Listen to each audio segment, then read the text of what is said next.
Hey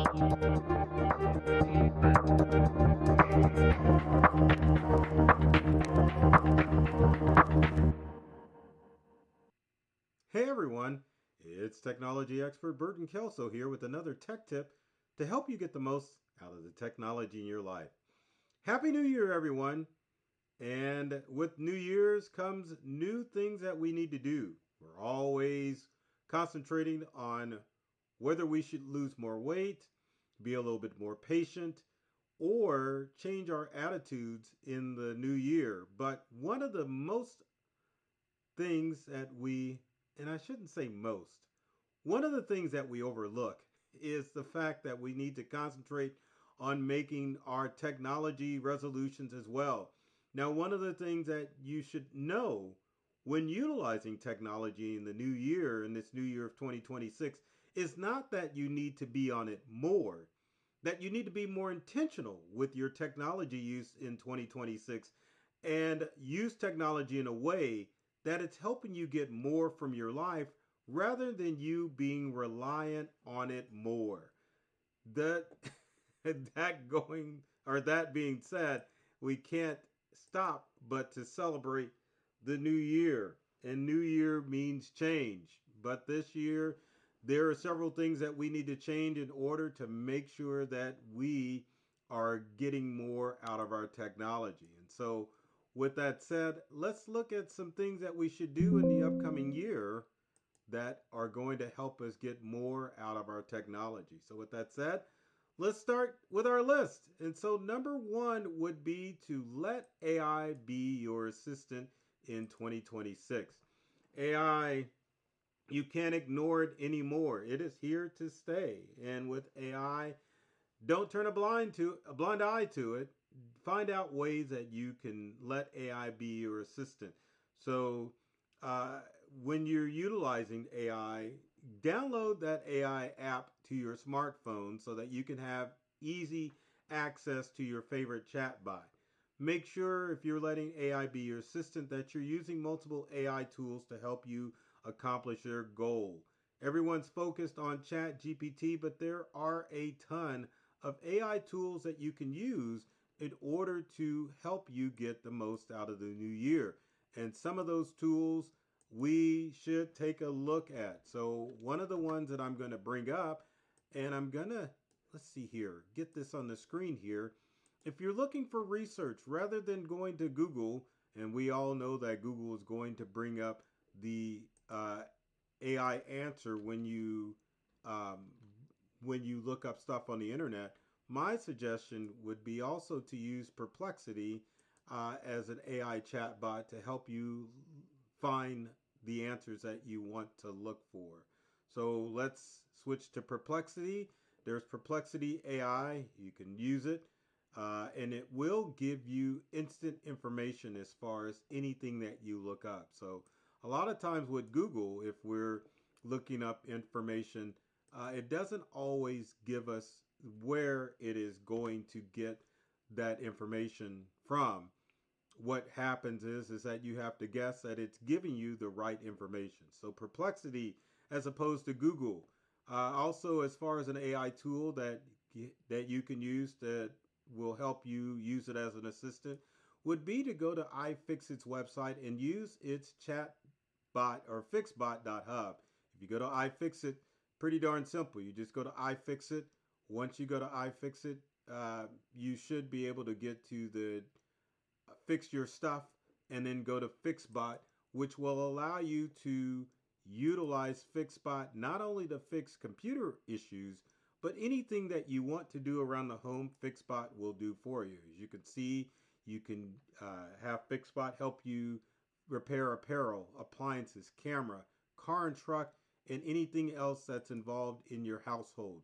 You can choose which AI chatbot to use, and Fixbot will allow you to utilize a database of information that will get you to the chatbot that is going to help you out. But let AI be your assistant this year and make sure that you are using it intentionally rather than being scared of AI, and also just not focusing on utilizing Chat GPT.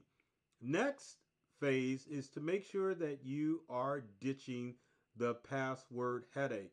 Passwords are a headache and they're really hard to work with and they're easy to guess. So it's a good idea that you get past the password headache and start utilizing things that are going to help you protect your online accounts. Ditching that password headache means that you are going to stop using passwords and adopt two different things instead.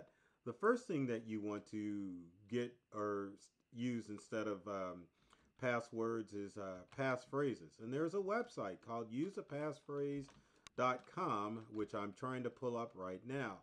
So use a passphrase allows you to create a passphrase that is going to be more secure than a password. So going to that website, I'll bring it up.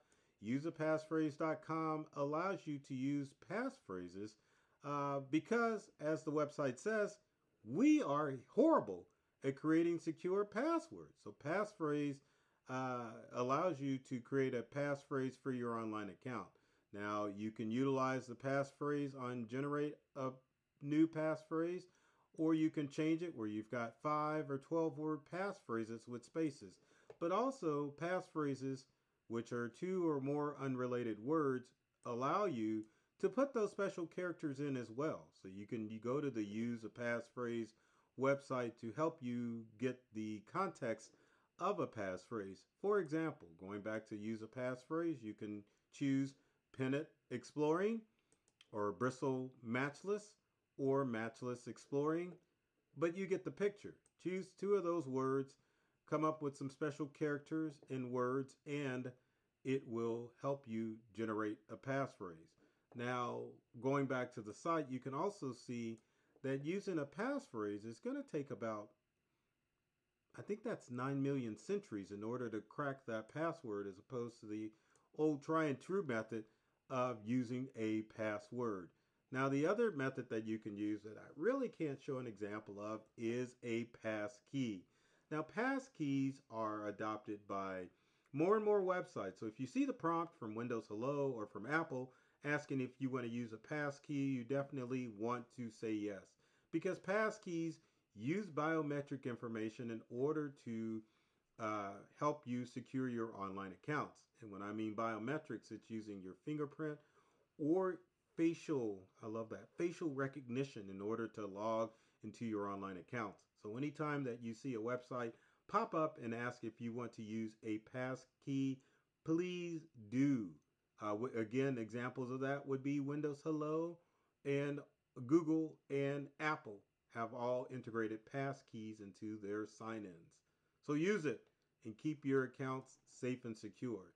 Next on our list is the fact that you need to learn how to take a digital break every day. That doesn't mean that you wait to National Day of Unplugging, which is in March, to do your digital break.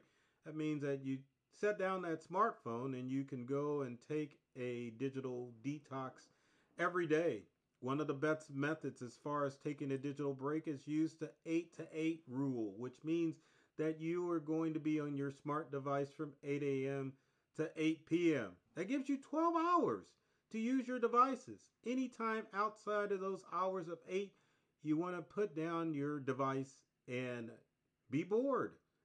Nothing wrong with being bored, but it's important for you to take a digital breath every day so that you're not becoming addicted to your smartphones, your kids aren't becoming addicted to their smartphones, and you're not popping melatonin because that blue light is interfering with your sleep patterns. 8 to 8.